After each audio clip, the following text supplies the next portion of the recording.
E ontem eu apresentei as duas primeiras vitórias. A primeira vitória começou onde? No céu. Quando Cristo reuniu quem? Os anjos e toda a sua equipe e propôs para eles que eles entendessem o propósito de Deus. Em um grupo, que é a terça parte dos anjos, mais um regente, e ele é conhecido como serpente, enganador, pai da mentira, dragão, e ele então não pôde ficar no céu, porque nele não estava a verdade. Ele veio para a terra, enganou Eva e Adão, e Jesus Cristo desmascarou ele e quer desmascará-lo hoje na nossa geração. E aí, nessa trajetória bíblica, a gente percebe o quê? O amor de Cristo, que foi até Adão e Eva, depois orientou que eles matassem o cordeiro. Para eles que cuidavam dos animaizinhos, matar um animal não é fácil, e eles começaram então a ter que conviver com sangue, com sofrimento, com luta, precisaram trabalhar. Só que Jesus falou assim: ei, isso é só por um tempo, vai passar. E há 2000 anos atrás, Jesus cumpriu a parte da profecia que ele tinha dito, que morreria um cordeiro. E na morte do cordeiro, quem venceu? Cristo. Ele está vivo, ressuscitou, e ele morreu para que aqueles que forem sábios, de acordo com a palavra de Deus, e aceitá-lo como seu Salvador, não vai experimentar a morte eterna. Se tiver que passar pela morte, é só o sono, e na primeira ressurreição eles vão estar o quê? Vivos para sempre. Então a segunda vitória foi quando Jesus venceu a morte e venceu o pecado de cada um de nós. Por isso que Jesus, ao introduzir o seu ministério, ele deu um monte de exemplo de salvação de pessoas que não mereciam. O ladrão na cruz merecia salvação? Ele deu por vários motivos, porque ele agora já tinha assumido o lugar, já tinha morrido pelos pecados, e ele podia perdoar se alguém arrependesse. Quem se arrepender, nem se for no último instante, vai ser salvo. E isso até hoje, nós, os cristãos tradicionais, temos um pouco de dificuldade de aceitar isso. Só que se vocês olharem, tem muitas histórias de salvação assim. Da mulher samaritana, ela vivia até meio escondida, e Jesus teve um encontro com ela. Ela saiu pela cidade convocando todo mundo, e olha para você ver o quanto fez bem essa mensagem. Só que eu não estou fazendo uma mensagem de acordo com toda a Bíblia. Eu estou citando vários aspectos que a Bíblia registra, mas tudo isso, tiozinho, está dentro, sabe de quê? Do Apocalipse. E a Apocalipse é o quê? O que representa o Apocalipse? Revelação de quem? De Deus. Para quem? O seu povo. O seu povo é um povo misturado com tudo, faz tudo que os outros fazem, é um povo diferente, de acordo com a Bíblia. Primeiro aspecto, Deus orienta que o seu povo leia, ouça a palavra dele. Dentro desse conceito de Apocalipse, dentro dessa mensagem que tem no Apocalipse, vem apresentando vários aspectos que hoje nós ainda não compreendemos. E se vocês prestarem atenção, o livro do grande conflito que foi entregue tem a ver com o Apocalipse. Se vocês olharem um pouquinho mais, os últimos eventos da igreja, todos eles estão relacionados ao Apocalipse. E muita gente já me perguntaram: pastor, vai continuar com o Apocalipse? É para parar o Apocalipse? Eu faço outra pergunta. Jamais. O Apocalipse é a revelação de Deus para os últimos dias. Nós estamos vivendo os últimos dias. Aí eu perguntei para essa pessoa que me questionou, eu falei assim: e aí, eu posso dar o microfone para você pregar sobre o Apocalipse? Não. E eu falei: então eu tenho que pregar mais Apocalipse, porque o povo de Deus tem que entender pelo menos um pouquinho, Não é obrigado todo mundo saber, mas se a pessoa está querendo que para de pregar o Apocalipse, eu achei que ele já estava sabendo bastante coisa sobre o Apocalipse. Porque o Apocalipse, irmãos, ele resume as nossas doutrinas todas. O Apocalipse resume tudo que nós precisamos. É igual o livro de Ellen White, tem os livros de Ellen White todinhos. Eu pego o Conselho para a Igreja, que é um livrinho desse tamanhozinho, e eu falo assim: se você souber pelo menos isso aqui, já ajuda. Se você entender um pouquinho do Apocalipse, já ajuda. Porque o Apocalipse fala de 7 selos, 7 igrejas. Mas eu vou falar de uma coisa que vocês talvez não param para perceber. E eu quero falar nessa noite das 7 bem-aventuranças. Se eu pedir para vocês escrever as 7 bem-aventuranças do Apocalipse, alguém sabe escrever as 7 bem-aventuranças do Apocalipse? Apertou, Deraldo? Apertou, né? Ainda bem que nós não vamos precisar fazer prova, né? Nós não vamos ter que fazer prova. Quando a gente fala assim, parece que o pastor está querendo colocar uma pressão. Eu não estou querendo colocar uma pressão na igreja. Eu estou querendo que vocês entendam que Deus está revelando muita coisa ali que nós ainda não entendemos. E se nós não entendemos por completo, talvez nós vamos pecar em algum aspecto, vamos perder a salvação por algum aspecto. E se vocês olharem o Apocalipse, foi escrito antes desse período. E o que aconteceu no livro de Apocalipse? Tem 7 advertências para 7 igrejas. E a todas elas tem uma mensagem especial. Qual é a mensagem final das 7 igrejas? Ao vencedor, ao vencedor, ao vencedor 7 vezes. Porque todas elas terá parte comigo. Vencer o que, irmãos? Se Jesus já venceu na cruz. O grande conflito que está traçado aqui dentro de mim, irmãos. O grande conflito que está me corroendo, que está me atrapalhando tomar a decisão, irmãos. Sabe, o inimigo coloca um prego e esse prego fica pendurado em todas as coisas que ele quer. E a gente vai levando a vida, não, ainda não estou pronto, eu tenho que me arrumar, eu tenho que fazer isso, ainda eu tenho que fazer aquilo. A Bíblia ensina isso, irmãos. Aonde que a Bíblia ensina que você tem que fazer tudo o que precisa ser feito? Jesus chamou os discípulos e eles vieram. Eles fizeram o quê? Largaram o que estavam fazendo. Às vezes a gente não entende que nós não estamos desfrutando mais da graça de Cristo porque nós estamos ainda agarrados em alguma coisa. Jesus, se ele tivesse descido para a terra agarrado no céu, ele não ficaria na terra. Mas quando ele veio para a terra, ele veio cumprir um propósito. E esse período de tempo, ele estava ligado com o céu, como a humanidade deve estar. Ligado pela oração, pelo estudo, pela dedicação e pela missão. E nesta noite a igreja precisa entender isso. Se você quer viver o tempo do fim, seguro, sem desviar, sem cair, sem tropeçar, sem perder a expectativa, sem ser enganado, você precisa começar com a bem-aventurança que o livro de Apocalipse mostra. E a primeira bem-aventurança está onde? Bem-aventurado os que leem que está no capítulo 3. Verso 3, capítulo 1. Tá certo? Vocês querem ir acompanhando todas as 7?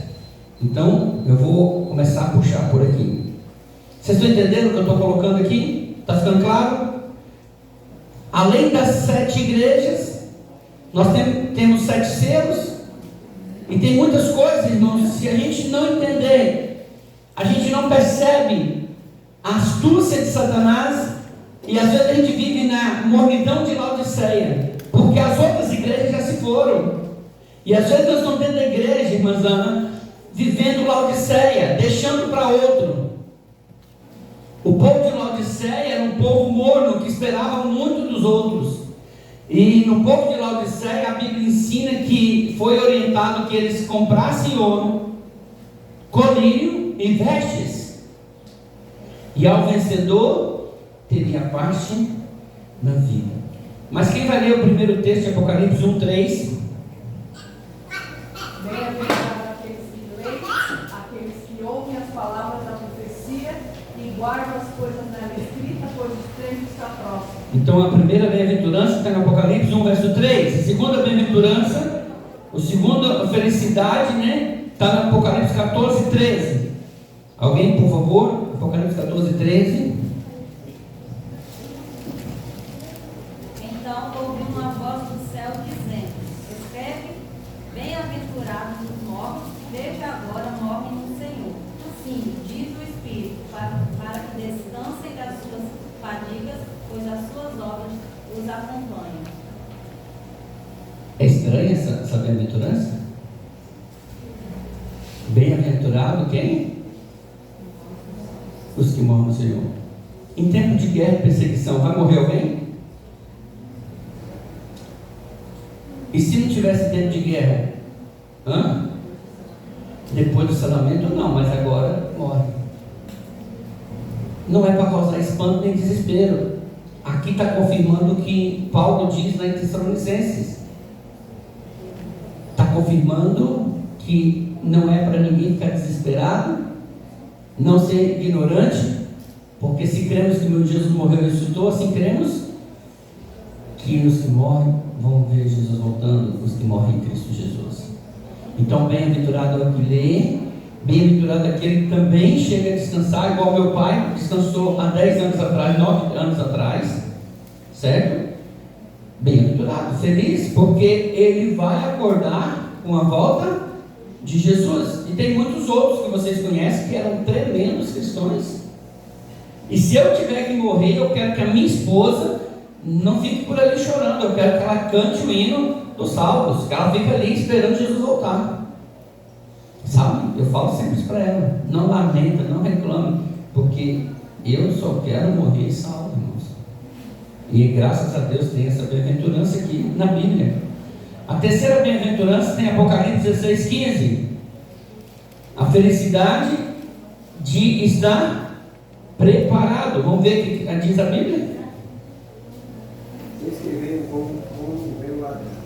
Bem-aventurado aquele que vigia e guarda as suas vestes, para que não andai, ande nu, e não se veja a sua vergonha. Aqui está dizendo que ele vai vir como e bem-aventurado é aquele que vigia, e aquele que está revestido pela roupagem de Cristo, pelo poder de Cristo. É linda essa mensagem, irmãos. E se você não se preparar, não permitir, você vai ser pego de surpresa. Aquele que manda você esperar, ele torce que você seja as virgens nécias. Ele torce que no dia do Senhor você esteja desapontado. Ele torce. Ele quer que você cante o coro dos perdidos. Pedras e rocheiros caem sobre nós. Porque a vitória de Satanás, sabe quando é? É quando eu e você não aceitamos Jesus. A vitória de Satanás é quando nós recusamos a entrega a Jesus e aceitamos viver como Ele quer, uma vida de incerteza. Porque a única certeza que resta para a humanidade, irmão, sabe qual é? Que Jesus vai voltar. A única necessidade, a única solução. Porque hoje eu até vi uma notícia que me preocupou um pouquinho, esses dias, né? Um brasileiro com a sua equipe elaboraram um plano, trabalharam com os rins de um porco e fizeram o primeiro implante, vocês já viram isso? De um rim de um porco num ser humano. A Bíblia diz que a ciência vai se multiplicar, então virá o quê? O fim. Hoje o rapaz saiu do hospital com o rim. Agora vamos esperar o resultado, se vai durar 1 ano, 2 anos, 3 anos. Vocês lembram daquela ovelha que foram clonadas? Estão falando muito de clone mais? Foi um sucesso ou uma derrota? Então, entenda, eles colocam como sucesso, mas depois se descobre que não é uma derrota. Milhares de investimentos. O homem pode fazer o que quiser, irmãos, mas quem tem o controle é Deus. Aí a diferença. Bem-aventurados são aqueles que se preparam ao lado de Deus. Está entendendo a mensagem? A diferença que tem de você viver ao lado de Cristo, de você entregar sua vida para Jesus. E aí o inimigo não quer que você entregue, quer que você ache uma desculpa para deixar para depois. Se Deus não coloca, nós não podemos colocar. A quarta bem-aventurança está no capítulo 19 de Apocalipse, verso 9. Essa aqui já é uma que me enche os olhos. Todas elas me enchem, porque é um decorrer de uma história. Alguém vai ler? Capítulo 19, verso 9. Como ele falou hoje, escreve: bem-aventurado aqueles que são chamados a ser das bodas do Cordeiro. E acrescentou: são estas as verdadeiras palavras de Deus. Bem-aventurado aqueles que foram separados para bodas do Cordeiro. Quem serão esses?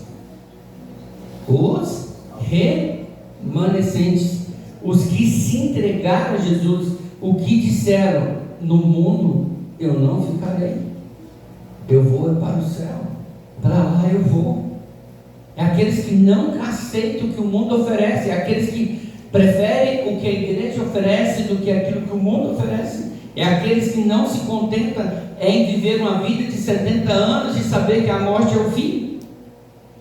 Bem-aventurado é aqueles que acreditam na ressurreição de Cristo e na promessa de um dia estarmos na bodas com Ele. A quinta bem-aventurança está no capítulo 20, verso 6, que tem a ver também, mais uma promessa. Capítulo 20, verso 6, com voz bem alta. Bem-aventurado e santo é aquele que tem parte na primeira ressurreição. Sobre esses, a segunda morte não tem autoridade. Pelo contrário, serão sacerdotes de Deus e de Cristo e reinarão com Ele os 1000 anos. Olha bem, depois das bodas, vão fazer o quê? Tem duas tipos de ressurreição, certo? Uma para a vida eterna, a primeira, e a segunda, para quem estudar sobre após o milênio, a Nova Jerusalém quando descer, vai entender quem faz parte da segunda: aqueles que vão ser queimados e destruídos. Então eu prefiro incentivar a minha igreja a viver buscando as bem-aventuranças do Apocalipse, porque na fase inicial Deus alerta: estuda a Bíblia. Segundo, se você estudar a Bíblia e for fiel a ela, você pode até morrer, mas você é bem-aventurado na sua morte. Terceiro, o que pode acontecer na terceira? Você tem que estar preparado, porque faz parte, porque alguns não vão morrer antes, mas o preparo, vigiar, para você não cair o quê? Em ciladas. A quarta, fazer o quê? Você já tem algo especial, você é um convidado para a boda do Cordeiro, se você estiver seguindo, vestindo. E a quinta está dizendo que você vai fazer parte, se você tiver que passar pela morte da primeira ressurreição. E é essa que interessa para o cristão verdadeiro. E nós temos mais duas últimas, eu estou só abreviando. A sexta está no capítulo 22, 7, e a sétima está no 22, 14. Alguém lê no verso 7 de 22? Eis que venho sem demora. Bem-aventurado aquele que guarda a palavra da profecia deste livro. 22, 7. Agora esse aqui está falando o quê? Aquele que é fiel à palavra de Deus. É por isso que a gente preza muito na Igreja Adventista o estudo da Bíblia. A Igreja Adventista, ela dá cursos bíblicos, ela incentiva você a estudar a Bíblia, porque aqueles, que obedecerem o que está escrito ali, esse será bem-aventurado, esse será feliz, esse estará num lugar de proteção. E a sétima bem-aventurança está no Apocalipse 22, 14. Bem-aventurados aqueles que lavam as suas vestiduras no sangue do Cordeiro, para que lhes assista o direito à árvore da vida, e entre na cidade pelas portas. Amigos, veja bem, vamos voltar ao raciocínio inicial. Eu apresentei duas vitórias e falta a terceira vitória. A terceira vitória se completa se você entender essas 7 bem-aventuranças. A terceira vitória é quando Cristo poder te coroar. Quando Cristo puder sentar contigo na mesa, na bodas, quando Cristo puder te lavar com seu sangue, te revestir com poder, quando Cristo puder colocar sobre você a bandeira da vida e não mais da morte, porque quem colocou a bandeira da morte cravada na humanidade? Satanás. E ele que colocou a primeira divisão, Satanás. Ele não admitiu o livre-arbítrio para o bem, mas ele quis assumir um lugar que não era dele.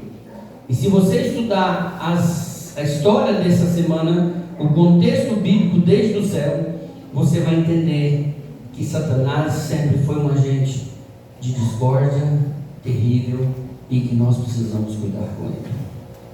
Hoje eu estou pregando para um grupo especial aqui no Alegre. Estou pregando, apresentando uma resposta que o mundo não dá. Com essa mensagem que vocês assistiram ontem e hoje e amanhã, vocês nunca mais vão duvidar que Deus não está no controle. Porque se você olhar o capítulo 17 e o capítulo 12, que eu vou dar uma pequena passadinha aqui agora, vocês vão entender a resposta. É necessário que Deus seja longânimo para conosco. É necessário que Jesus ainda não tenha voltado. Foi necessário. Não é que Deus não quer buscar seus filhos. Não é que Deus não quer buscar. Mas se Ele viesse antes, você lá vivendo uma vida sem compromisso, uma vida sem certezas, aquele que não pode reinar estaria reinando, porque Ele não reina para a vida, Ele não reina com amor, Ele reina para matar, para destruir. Ao invés disso, Jesus prova no decorrer de toda a história que Ele propõe soluções, como Ele propôs no céu, como Ele propôs para Adão e Eva. Em toda a história, com isso Ele já levantou um exército. Em toda a história, a Bíblia já apresenta homens e mulheres que entregaram a vida para Jesus, porque não quiseram crer nas mentiras de Satanás, mas quiseram aceitar a glória e o poder de Deus nas suas vidas. Nesta noite eu quero dizer para vocês, amanhã nós vamos ter uma festa aqui maravilhosa nesta igreja. Amanhã vai descer as águas algumas pessoas aqui. Não é para a exaltação da igreja, não é para a exaltação humana, mas é pelo poder de Deus, pela graça de Deus. Jesus Cristo morreu por vocês, e a única maneira do seu nome ser escrito no livro dos céus, aquele que crê e for batizado será salvo. Porque se eu for ler aqui para vocês o capítulo 17, se eu for ler o capítulo 12, em alguns detalhes vocês vão perceber que o Satanás, o dragão, está irado, está trazendo separação, divisão por todos os cantos, está trazendo lutas internas nas casas, está colocando pai contra filho, filho contra pai. As pessoas estão ficando intolerantes, as pessoas estão ficando insuportáveis. Mas junto com a mensagem das bem-aventuranças, nós temos uma mensagem tão bonita de Apocalipse 12, 17, que nos mostra que nós, o remanescente de Deus, somos um povo que Satanás não gosta. E eu digo, louvado seja o nome do Senhor. Vocês acham que seria fácil? Vocês acham que seria fácil se nós estivéssemos do lado daquele que mente e ele gostasse da gente? Eu não quero ter parte nenhuma com ele. E é por isso que eu me alegro nesta noite lendo para vocês no capítulo 12, contando a história do dragão, da sua ira. E aqui no verso 17 diz o seguinte: irou-se o dragão contra a mulher e foi pelejar com o restante da sua descendência, os que guardam os mandamentos de Deus e deu testemunho de Jesus, e se pôs sobre a areia do mar. Amigos, é muito bom perceber que Satanás já se irou, porque ele é revela que ele não gosta de quem gosta de Deus. É por isso, irmãos, que até hoje a Bíblia tem muitas advertências dizendo que nós temos dois caminhos a seguir, Senhor. Qual dos dois irei seguir? Qual lado eu vou estar? E eu quero desafiar você, permitir Deus fazer tudo o que Ele precisa. Como lá no céu teve uma terça parte dos anjos que não aceitaram e que perderam o direito à vida eterna. No período da história também, até Cristo, um grupo muito grande não aceitaram a Cristo e eles também não vão ter parte no céu. E depois da cruz de Cristo, com tantas histórias, com tudo registrado, com tudo revelado, por preguiça ou por qualquer outro motivo, muitos vão deixar de ser enganados. Mas a Bíblia fala 1845 vezes sobre a volta de Jesus. Eu ia perguntar para vocês, mas ia demorar mais. A Bíblia tem referência, tem 1845 referências sobre a volta de Jesus. Às vezes a gente não para refletir. É a maior referência de todas da Bíblia. E sobre falsos mestres, falsos profetas, existem muitas outras. Mas Jesus disse lá em João que vai haver ovelhas dele ainda em outros apriscos, até um período, e mais vai chegar um tempo que as ovelhas dele vão se unir a um só pastoreio, a um só aprisco. E domingo estava em casa e um casal me procurou para a gente fazer um estudo lá em casa. Só que ele já veio sabendo tudo e ele queria só tirar uma dúvida comigo, eu não sei por que ele quis ir em casa. Só que eu acho que foi mais para me agradar, para me revelar algo que Deus está fazendo já, para confirmar mais que tem ovelhas em outros apriscos. E esse homem chegou, mas a sua esposa 1h da tarde, saiu 3 horas de lá, que eu tive um velório para fazer, era 3h10, eu cheguei correndo 3h20 no velório, 3h30. E este homem e esta mulher, eles são da Assembleia de Deus. E eles disseram, pastor, eu não sei o que nós estamos fazendo lá. Tanto tempo enganado. Eu nunca achei um texto que me manda guardar o domingo. Eu nunca achei um texto na Bíblia que libera alguém mudar a Bíblia, porque se mudar não tinha um J. Ele foi falando tudo para mim. E eu disse para ele assim, ele ia fazer o que que inventei com ele? Mais um desabafo dele. Aí ele contou a história de um outro rapaz, que eles estão conversando dentro da igreja Assembleia de Deus, e que o outro já guarda o sábado. E ele disse para mim, que ele questionou o rapaz, por que você está lá ainda? Por que você está lá ainda? E ele falou assim, me convém ficar lá por um tempo, até eles se expulsarem de lá. E o cara está pregando sobre o sábado dentro. E ele questionou o pastor, e o pastor disse para ele, o sábado está na Bíblia. Eu fico encantado que nós temos a mensagem de Cristo. Às vezes nós não temos a motivação que deveríamos ter, a vontade. Sabe por quê? Satanás faz com que a gente fique sonolento. Por isso que eu falei para você no início, não é bom a gente ir para as festas do mundo, não é bom a gente participar das coisas do mundo, porque a gente perde o nosso brilho, porque a gente começa a carregar coisas que não é nossa. E eu desafio você, amigo, irmão, se o mundo está um lugar maravilhoso e seguro para você, tudo bem, mas não é a realidade que eu tenho visto.